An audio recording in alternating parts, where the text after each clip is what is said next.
Hey guys, so here's this week's project. I just picked this up from a family member. It hasn't ran in a couple years. It's a John Deere 260 garden tractor, and so they attempted to get it going. They were able to get it to start, and they went to move it, and it backfired, and that was the last time it would run. So it's been sitting for a while. So we're trying to get it going. So this is what I'm going to be working on. I highly suspect it's got a carburetor issue. We'll get her figured out.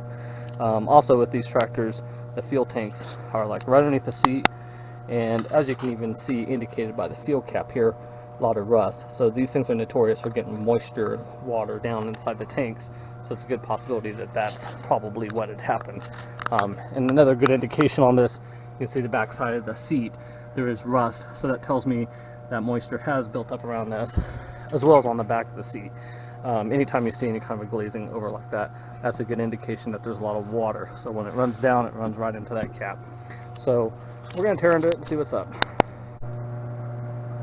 Okay, so as you can see, step one was go ahead and get it off the trailer. Had to do that.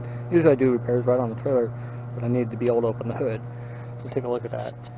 So we'll just kind of look at this. We've got the fuel filter, and I do see some dark stuff in there, so I can see that the fuel is a little bit tainted, which would make sense because it hasn't ran for a while. Going into a vacuum fuel pump, these tend to get corroded, especially with this new gas. So we'll probably have to take a look at that. The fuel line feels pretty good. And we've got the carburetor right up here. So we'll just run through the basic stuff and see what we got to do to it. And that'll be where we'll start. Okay, so a couple tricks of the trade here. First thing is when I tried to start it, the battery was obviously dead. So I've got it on the charger, and it was down to 6 volt when it should have been 12. So it needed some help. I pulled the air cleaner off.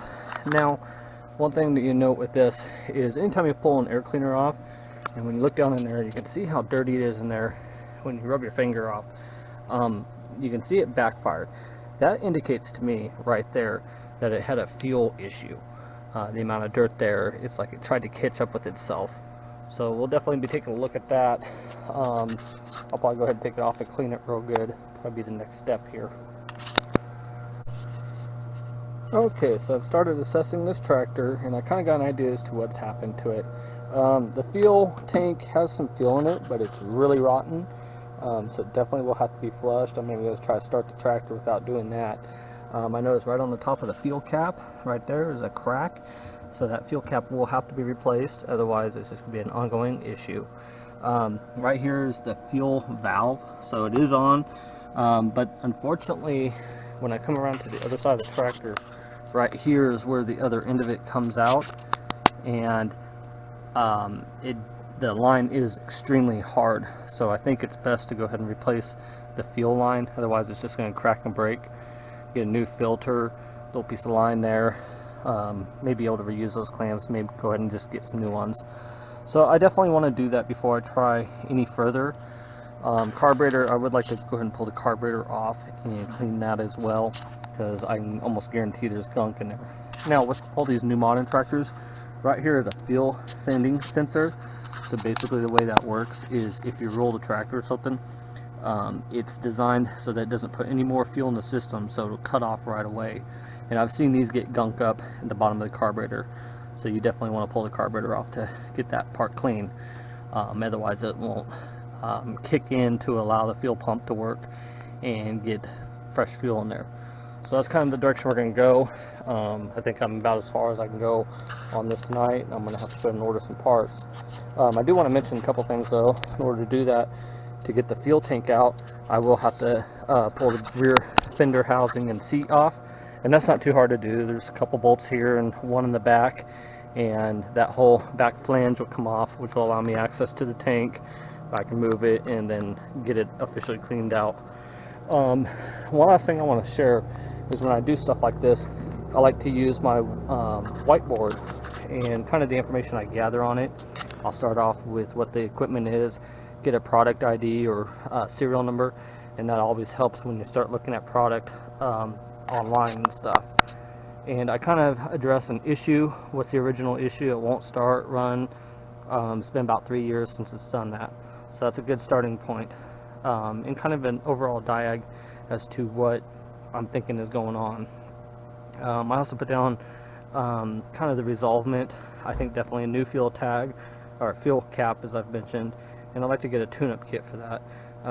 The oil looks really fresh and good, and they did do an oil change on this, but I think that a tune-up kit would be beneficial to it. Also, if on most of these there's a separate type of engine, they run several different engines in these, so I write down the information for that. And kind of the things I'm looking at having to go ahead and purchase: carburetor cleaner, fuel line, filter, that stuff. So I'd like to start with these little whiteboards. That gives you a good base to kind of document what you're doing and everything. So that's where we start. So before I go on this unit and order, I wanted to touch on one thing. A lot of people ask me, they go, why is it worth going ahead and fixing this old thing rather than just going down to Lowe's and Home Depot and purchasing a new one?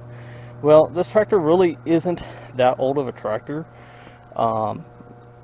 Maybe 5 years, 6 years, something like that, maybe a little older. But the thing is, the amount of money that you paid for this tractor, would be just a shame to throw that money away and start over again, especially when parts are readily available. Probably realistically, to go through this thing right and get it running right, she's going to be out maybe $200 in parts. Now this tractor is going to probably need a couple tires. This front tire is not in the best shape, and there's one back tire that's not in the best shape either, but that's down the road. But still, again, you know, if you keep the budget under that, even if you spend $500-600 on a tractor like this, you know, that's a big difference from $4,000 or $5,000. So sometimes it is best to go ahead and do this. And so you look at your cost and what you're going to actually use the equipment for, and that'll determine what you need to do. Yes, sometimes it is best to go ahead and grab a new tractor, but more times than not, like for this one, just to use around the property, maybe pull a trailer around, or just, you know, just to have it around to use. It's effective. It's definitely cost effective to go ahead and do the repairs needed for something like this. So, and it will last for years to come. Key thing is maintaining it and keeping it taken care of, which they've done a good job at. It's just gets to a point to where it didn't run, so they didn't use it. So it's time to get it going. So that's kind of how I look at it. I've repaired several of these. This is nothing new. So we'll go ahead and get them going.